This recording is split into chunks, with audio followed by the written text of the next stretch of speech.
Yakobus 3 ayat 13-18. Siapakah di antara kamu yang bijak dan berbudi? Baiklah ia dengan cara hidup yang baik menyatakan perbuatannya oleh hikmat yang lahir dari kelemah lembutan. Jika kamu menaruh perasaan iri hati dan kamu mementingkan diri sendiri, janganlah kamu memegahkan diri dan janganlah berdusta melawan kebenaran.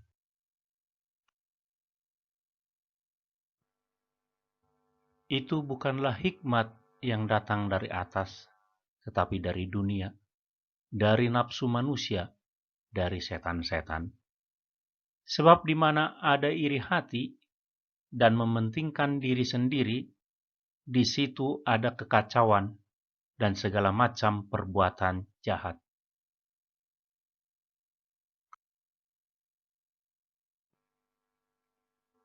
Tetapi hikmat yang dari atas adalah pertama-tama murni, selanjutnya pendamai, peramah, penurut, penuh belas kasihan, dan buah-buah yang baik, tidak memihak dan tidak munafik. Dan buah yang terdiri dari kebenaran ditaburkan dalam damai untuk mereka yang mengadakan damai.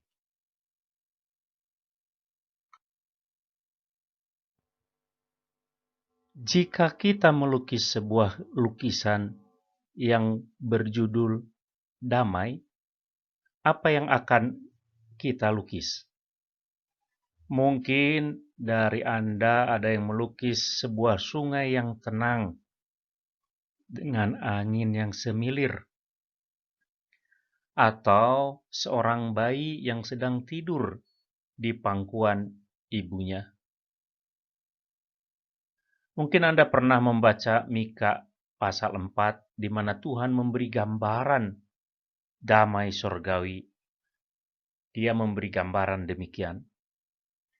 Tetapi mereka masing-masing akan duduk di bawah pohon anggurnya dan di bawah pohon aranya dengan tidak ada yang mengejutkan, sebab mulut Tuhan semesta alam yang mengatakannya. Mika 4 pasal 4. Bukankah hari datangnya damai demikianlah yang kita nantikan? Itu hari ketika Tuhan akan datang dan membawa kita keluar dari dunia yang penuh kesedihan dan dosa, serta membawa kita masuk ke dalam kedamaian dan sukacita yang abadi di surga. Ya, hari itulah hari kedamaian yang kita cari dengan sungguh-sungguh. Kita tahu bahwa Tuhan kita akan kembali dan membawa kita untuk bersamanya, karena Dia telah bekerja dengan iman dalam hati kita untuk percaya kepada pesan pendamaian dan rekonsiliasi dengan Tuhan melalui Yesus Kristus. Pertanyaannya sekarang adalah, bagaimana dengan hari ini? Bagaimana iman Kristen membantu kita hari ini? Apa pengaruh iman Kristen kita terhadap sikap dan tindakan kita? Hari ini kita akan melihat dari surat Yakobus dan kita akan menjawab pertanyaan-pertanyaan itu.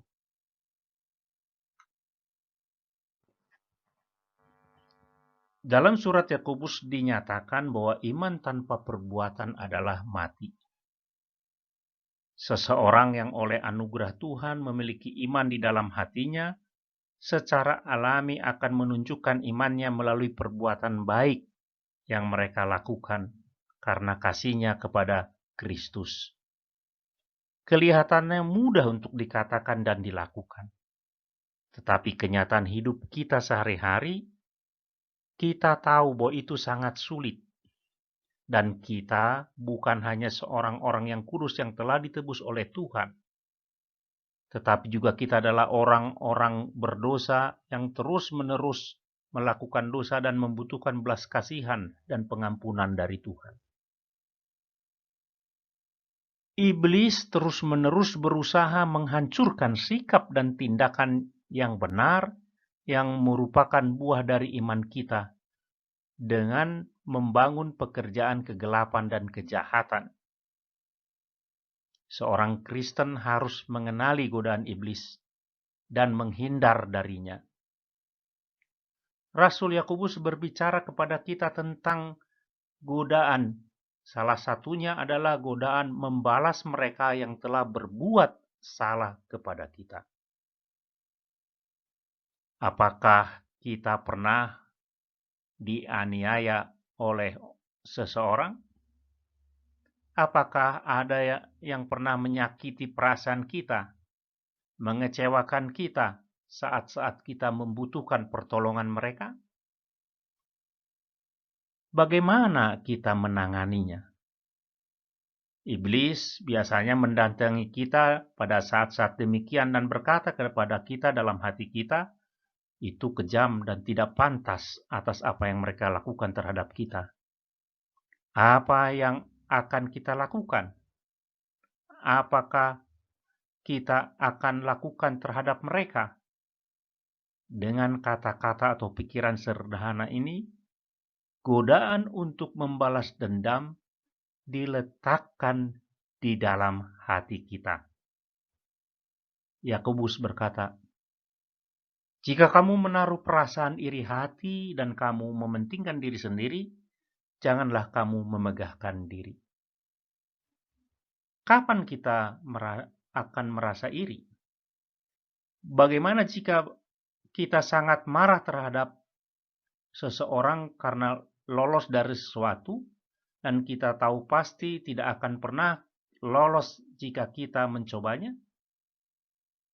Dan kita berusaha menunjukkan kepada dunia betapa jahatnya orang itu dan memberitahu semua orang betapa jauhnya kita lebih baik dari mereka. Membanggakan kebaikan kita untuk merendahkan orang lain itu tidak benar dan tidak baik.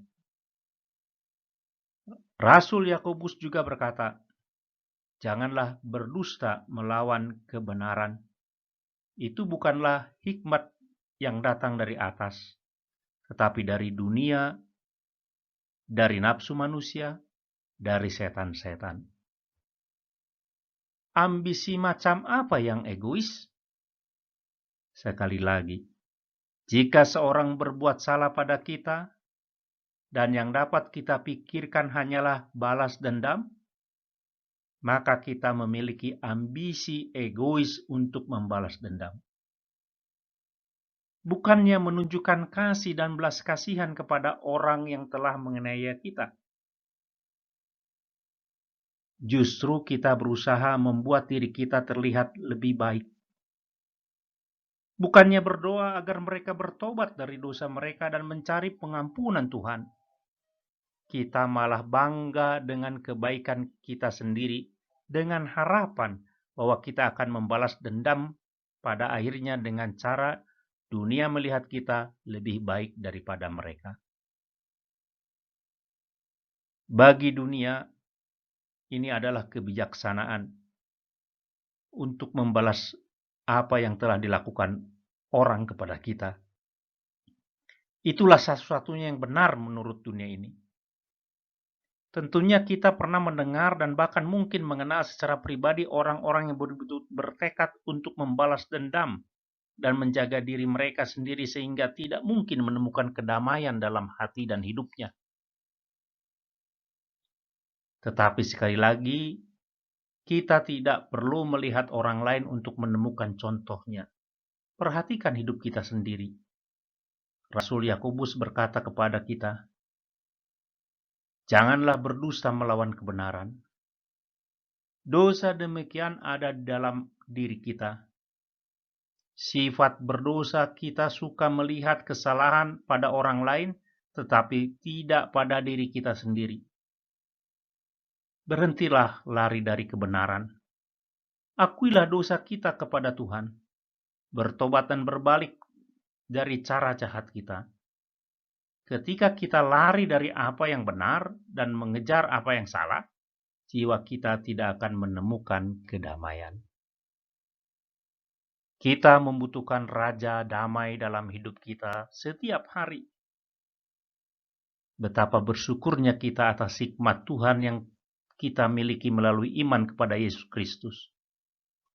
Dengan iman kita tahu bahwa Tuhan Allah Bapa mengutus Raja Damai ke kayu salib untuk dosa-dosa kita, sehingga dengan kehidupan Yesus yang sempurna, kematiannya yang tidak bersalah, dan kebangkitannya dari orang mati, kita memiliki damai dengan Tuhan. Dengan iman kita sebagai orang Kristen membawa kedamaian bagi orang lain dengan melawan godaan iblis dan mewartakan pesan pengampunan dan damai melalui Kristus. Daripada menyebarkan iri hati dan perselisihan, Tuhan memanggil kita untuk hidup sebagai pembawa damai.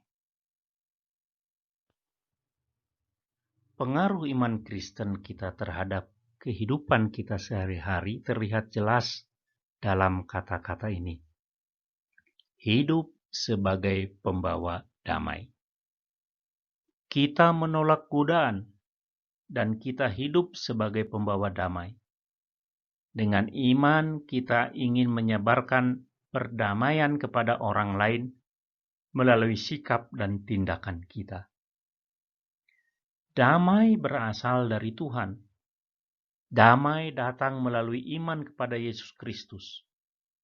Kedamaian datang dari pengampunan dosa yang telah Dia sediakan untuk kita. Kita adalah anak Tuhan yang diampuni. Jadi hiduplah seperti anak Tuhan yang diampuni. Jangan bertindak seolah-olah tidak ada yang berubah dalam hidup kita karena Kristus. Jangan mencoba menyembunyikan iman kita karena itu tidak mencerminkan sebagai pengikut Kristus. Pertanyaannya adalah bagaimana kita hidup sebagai pembawa damai?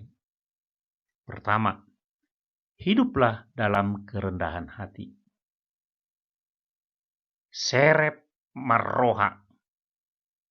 Kita adalah orang yang berdosa yang telah ditebus. Tidak ada yang bisa dibanggakan dalam hidup kita ini. Kita tidak dapat mengusahakan pengampunan dosa kita. Kristus yang melakukannya. Kita tidak mati di kayu salib, Kristus yang melakukannya. Oleh karena itu, kita tidak dapat membanggakan diri kita sendiri, tetapi dalam Kristus yang telah melakukan segalanya untuk kita. Kedua, kata Yakobus, jadilah murni, cinta damai, perhatian, penuh belas kasihan, dan buah yang baik. Buah iman ini dihasilkan oleh kasih kita kepada Yesus.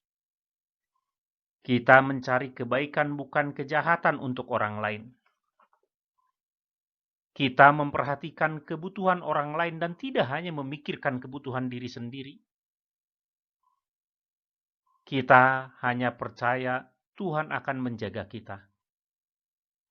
Ketika orang lain menyakiti kita, kita tidak membalas dendam, tetapi berusaha untuk memulihkan hubungan itu dengan cara yang sama seperti Kristus memulihkan hubungan kita dengannya melalui damai dan belas kasihan. Ketiga, kita menunjukkan damai dan belas kasihan kepada semua orang. Rasul Yakobus mengatakan tidak memihak dan tulus. Kita tidak memilih-milih dengan siapa kita akan hidup damai. Dalam semua ketulusan kita, mengasihi semua orang seperti Tuhan telah mengasihi kita. Kita tidak mentolerir dosa. Kita memanggil orang lain untuk bertobat. Ketika mereka berdosa, tetapi kita tidak membenci mereka karena dosa mereka. Kita mengasihani mereka. Dalam kasih Kristen, kita mencari pemulihan hubungan mereka dengan Tuhan. dan dengan kita melalui pertobatan dan pengampunan. Kita tidak membalas dendam. Kita tidak menanti dan merajuk menunggu Tuhan membalas dendam kepada mereka. Kita adalah pembawa damai dan menabur perdamaian. Ketika kita menabur kedamaian seperti seorang petani menabur benih ke dalam tanah, kita akan menuai panen kebenaran. Apakah panen kebenaran itu? Tuhan berjanji bahwa tindakan damai kita akan memotivasi dan mendorong orang lain untuk bertindak dalam damai. Mungkin membutuhkan waktu, dan itu pasti akan membuat Injil bekerja di hati orang lain dan kita untuk selamanya menghasilkan tindakan seperti Kristus.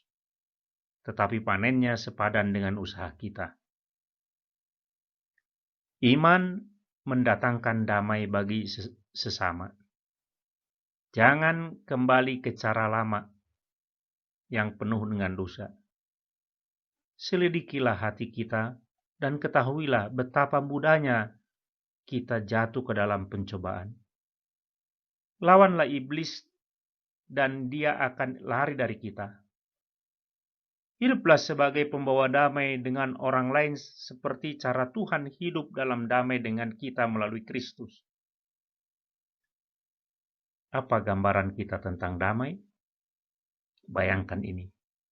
Tindakan kasih kita yang seperti Kristus lakukan menghasilkan panen kebenaran dalam keluarga, dalam pekerjaan, dan jemaat kita. Dengan pertolongan Tuhan dan melalui iman kepada Kristus, gambar itu bisa menjadi hidup kita. Gambar kedamaian itu adalah gambar hidup kita yang penuh dengan damai, yang karena Kristus telah mendamaikan kita. Kiranya Tuhan senantiasa menyertai kita. Amin. Kita berdoa. Bapa Surgawi, terima kasih Tuhan karena Engkau mengingatkan kami bahwa kami adalah orang-orang yang telah Kau tebus. Maka kami harus bertindak, bersikap sebagai orang-orang yang telah Kau tebus Tuhan. Ajar kami senantiasa Tuhan, ingatkan kami senantiasa agar tidak membawa dendam dan menyebarkan iri hati dan perselisihan. Tetapi biarlah kami membawa damai kepada sesama kami. Damai yang membuahkan belas kasih. Damai yang membuahkan kasih kepada sesama. Damai yang tidak memilih-milih. Damai yang tulus kami lakukan seperti Kristus telah lakukan yang mendamaikan kami dengan Allah Bapa. Terima kasih Tuhan, kiranya Engkau senantiasa menguatkan kami untuk melakukan firman-Mu. Di dalam Kristus Yesus kami berdoa. Amin.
Kita berdoa dan doa Bapa kami.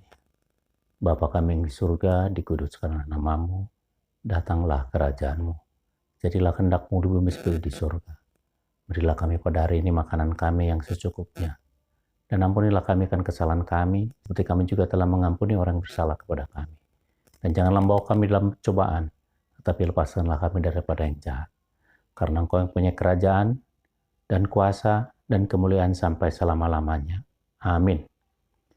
Anugerah Tuhan kita Yesus Kristus, kasih Allah Bapa dan persekutuan Roh Kudus, kiranya menyertai kita sekalian, sekarang dan sampai selama-lamanya.